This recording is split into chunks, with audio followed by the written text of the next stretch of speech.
Welcome to Break Hard Orchard. This weekend we're going to be doing a repair on this Komatsu excavator that needs a new fuel tank. The fuel tank is rusty and it keeps contaminating the fuel lines and contaminating the fuel filters, and it's finally hit a point where I can't fight it anymore, so I have a replacement tank over there on the truck. I'm going to be pulling that off, pulling this baby off of here and putting the new one on. I'm going to replace all of the fuel line that goes up to the engine because I don't want to take a risk of putting anything that's already contaminated back into the engine. So the first thing that I have to do is clean the old tank to make sure that there are no contaminants that are going to go from that one, which came off of a salvage machine, onto this running machine. So I pulled myself into the shade under a tree so I'm not getting direct sunlight on me. It's warm, but survivable, easy. Got the tank up here, gone ahead and opened it up. Not sure if it'll show here, but if you look down in it, for the most part, it's in pretty good shape. On the side, there's a spot where there was some scale that I'm going to guess just occurred in storage. Maybe it was sitting on its side, don't really know. But for the most part, it's in really decent shape. I've got a stick here. I've basically created a very primitive mop by taking an old cotton t-shirt, and duct taping it to a stick. So what I'm gonna do is I'm scraping that scale off from the side. Once I get it, I'm sticking a magnet down inside there, and all I'm doing is taking this magnet, and just slowly drawing it across the top. I don't want to scratch the inside of the tank. And what that does is the little rust particles grab hold of that magnet, pull the magnet out and get it off there, toss it away, and do it again until I'm satisfied. And then I'll run the rag through this a few times, and then I'll take some isopropyl alcohol and I'll just wipe down the areas where there was some residue, because it looks like there was some old diesel or old oil in here. It looks like kind of a real sticky sludge.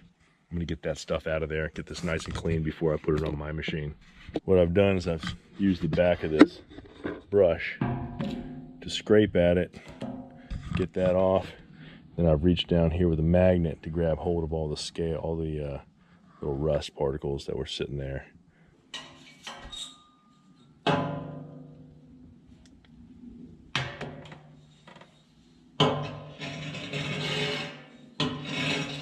And all I'm really doing is pulling the edge kind of at an angle, pulling upward, just to pull off any thick scale that's there, because I don't want it to break loose and get to my fuel lines.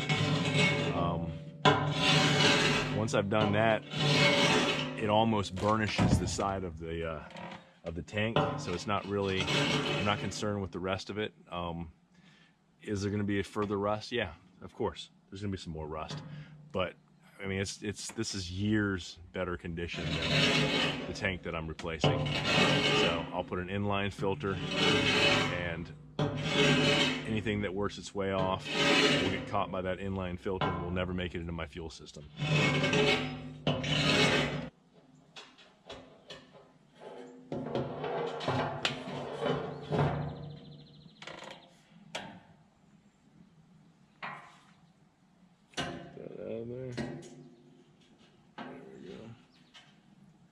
So, got a little pile of rust here. You can see all the little rust particles that are in there. These little flakes of scale that is on the side of it. So I've been scrubbing at this thing for more than an hour. Took a break, came back out, did some more. I was able to get all the flake of scale rust off the side of it. Stick my hands in there. I still feel a little roughness on there, but I don't think it's going to be a major issue. The inside of it had old diesel. Some of it was kind of sludgy with bacteria. I just kept duct taping rags to the end of a stick, sticking it down there until I didn't really get any more heavy stuff, and then there was just a bunch of smeared gook on the bottom of it. So then I poured some isopropyl alcohol in there and started sloshing it around, moving my rags around. Every time you slosh it around a little bit, drop that rag off the stick, tape another one to it, and get back in there until it's nice and clean. And I think it came pretty good. If you look in there, it is a nice, clean tank.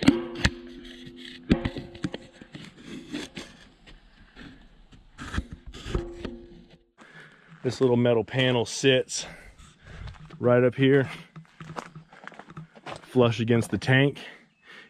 It bolts on top of the tank right here with a 19 millimeter right there, right there.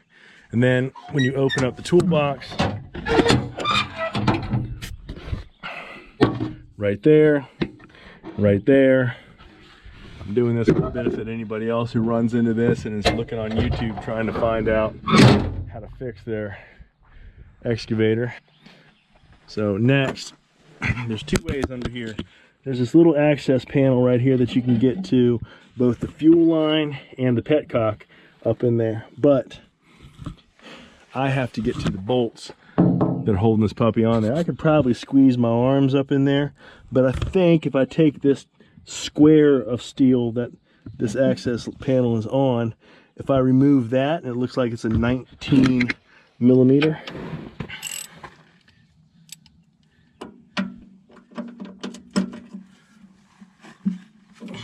There we go. There's one. That is the empty tank that just sounded the little gong. Move this over here. I'm gonna go ahead and close this up so that I don't lose pieces.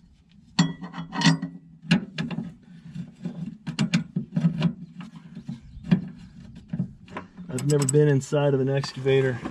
Never driven an excavator or bulldozer or any other heavy equipment like that until I bought one.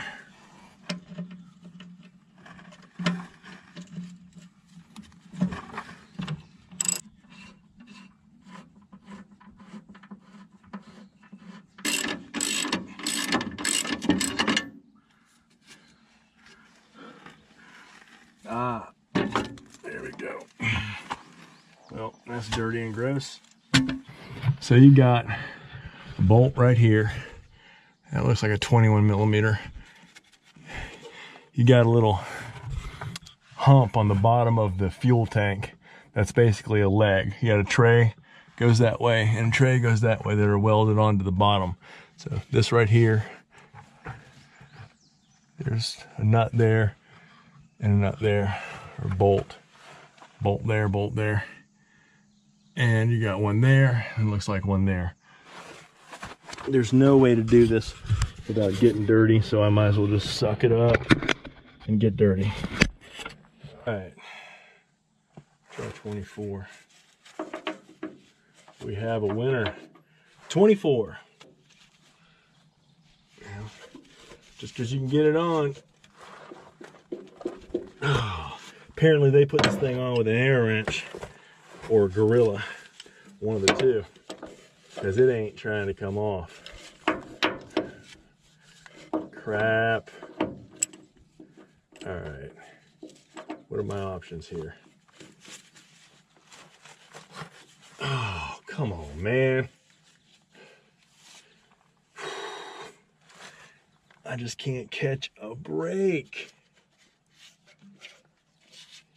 And you ain't gonna get a, I don't think I'm gonna get a regular wrench in there that I can get the torque on it. Oh, that hurt. That hurt. So it's near the end of the first day. I have the fuel tank cleaned out and we are up on the farm. And if everything works out the way I hope it does, this little pancake compressor will be enough to power my air tools and undo the bolts that are holding the current fuel tank on. Check for snakes. Alright, I don't see none. Up underneath it here, I've got this bolt. Right back here is another one, and then on this side, I got this bolt and this bolt. 24 millimeter. Sugar, thank you.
Okay, we got the bolts out from underneath the fuel tank.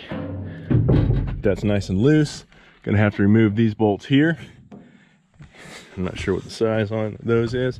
And we're gonna have to remove this little electrical connection from here, and I'll probably tuck it back into the box once I get it off of there. So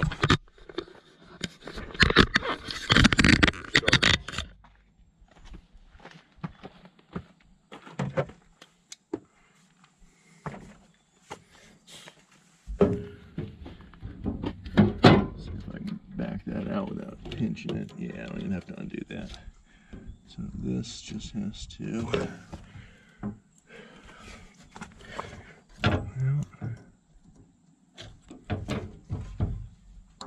there we go. You push that in right there, and well, this whole thing comes off, but you push this piece in right here, and it just separates.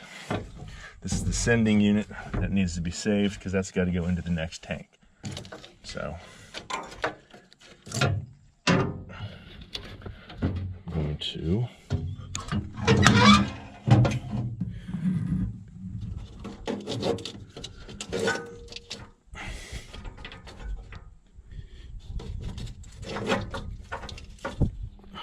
wasp. Oh. Yep, I don't really want to get stung.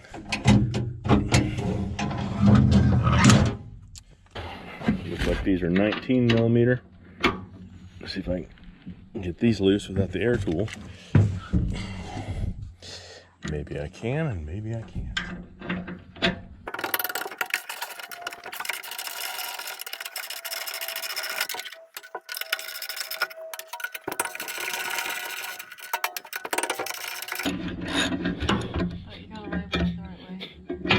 Yep. All right, so this is still attached down here, so it's not coming off. So the handrail attaches to the top of the fuel tank. That's still attached inside of the toolbox. It's not coming off, it's not going anywhere.